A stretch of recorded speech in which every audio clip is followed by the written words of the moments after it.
Hello again, Steve here with a few thoughts on two words that sometimes get bounced around as synonyms and even, they actually are synonyms, I guess, in certainly the vernacular at times, because even if you look it up in the dictionary, sometimes it'll say, see the other one, And those two words are cynical and skeptical.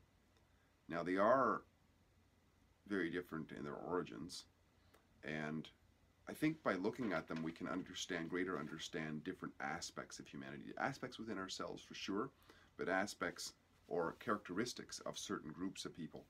And I suspect we see great degrees of one, even in the political realm, in one side of the spectrum, be it the right, and the other side of the spectrum, be it the left. I'd say that, well, first of all, just for the terms, okay, so skeptical means essentially in its, everyday dictionary.com definition, or no, actually this was my Macintosh dictionary, but it says not easily convinced, having doubts, reservations. And when I looked up under etymology.com, I found that for that same word, there is, that is skeptical, to reflect, look, view, and then it said, not one who doubts, but one who investigates. So in this case, the etymology says it has nothing to do with doubt, per se. It's with somebody who investigates. So you see that the skeptic is, and you might say the origins or the base characteristic of one who has a scientific mind is one who is skeptical. On the other hand, cynical is one who distrusts human motivation, or is, so cynical is the distrust of human motivation, the doubt as to whether something will happen or whether it is worthwhile, and contemptuous and mocking. And the etymology of that, believe it or not, it says anyways in this etymology.com, puppy. Anyways, then in quotations, one who, or this sneering, sarcastic person. And when I thought about these, especially the etymologies, what I saw was, okay, in the skeptic, we see a rather conservative approach, right? The reflection, the looking back, the viewing, not necessarily doubting, but investigating. And this is a rather masculine approach, right? It is one who steps back out of the emotional state and goes into a rational, sober look at it, or is based on some sort of precepts. So it's going to run it through the filter of certain precepts, right? It's that pause. You can see that show up on a conservative side of a spectrum, right? Whereas the etymology for cynicism, we see the sneering, sarcastic person, well, that is in non-argument, right? Whereas in the sarcastic side, when you have an investigation, when you have a reflection, when you have a view, when you have a look, you can form an argument, support for what is support or no support, one or the other. And in the cynicism, this sneering, sarcastic person, that is the archetype, you might say, of a non-argumentative person, one who has an great emotional recoiling reaction to what is objectionable for some reason. We also see in cynicism, okay, well, let's go back to skepticism for a minute. We see this not easily convinced, right? That is a very conservative approach. That's what I put in brackets, my own words. Whereas on the cynicism side, we see distrust of human motivations. And this often comes out of somebody who has been abused. Because if we can't trust somebody, we can't trust anybody, we can't trust human motivation in general, everything is worthy of our sneer. Everything is completely doubtful. Well, somebody who's been abused from a very young age can't really trust anybody, or has, they have to build that trust somehow, or they have to work on that. And the second one is the doubt of whether something will happen or is even worthwhile. Anything is worthwhile. That is the hallmark of nihilism in a way, right?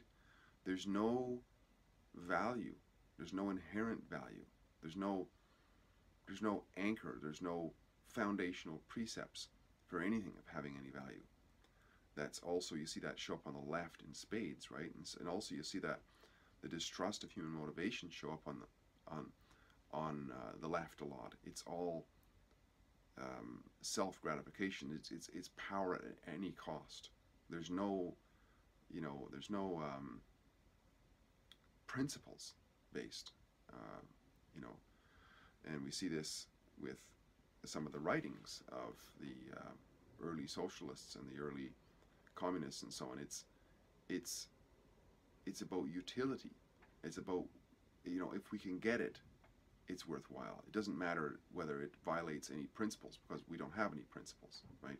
Whereas you'll see the right will be the principle based.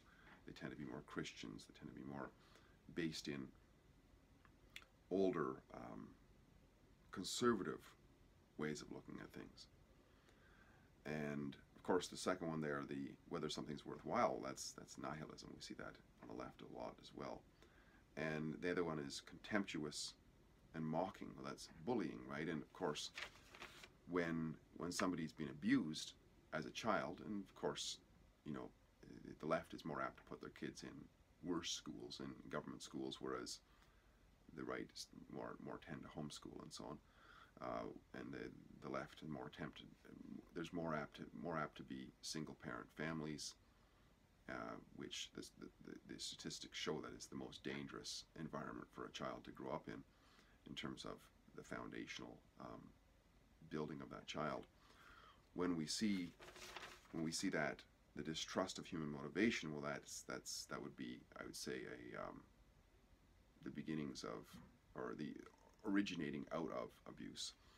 And this contempt and mocking of others, well, that is, the cycle of abuse, right? Because that's what the abuse was, through the peers of perhaps government schools and also dysfunctional parenting as well. Well, then that comes back again, because people learn a language. The way people communicate is a language. And if people happen to grow up in Japan, they speak Japanese. If they happen to grow up in a bullying house, very likely they will have bullying languaging. And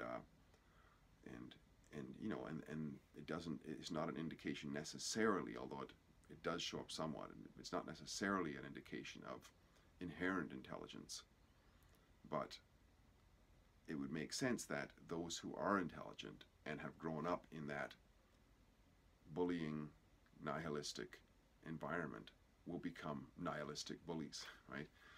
So, and cynics, right? Because that's what cynicism is.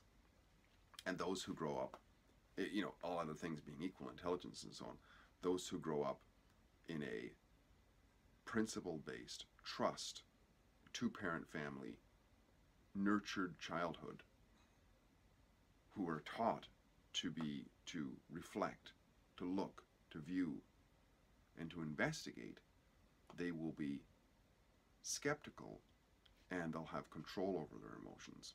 Whereas the one who is cynical won't have control of the emotions. It's like the emotions are the ones who are in control rather than the logic.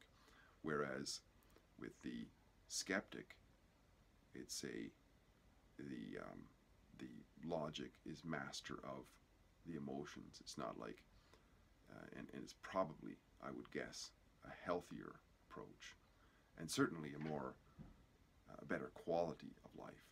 So the idea, I guess, would be to work away from cynicism and towards skepticism. That's one man's opinion, one man's approach to this. Hope this is helpful. If you'd like what I'm doing, please like, share, subscribe, and comment. Talk again soon. Bye for now.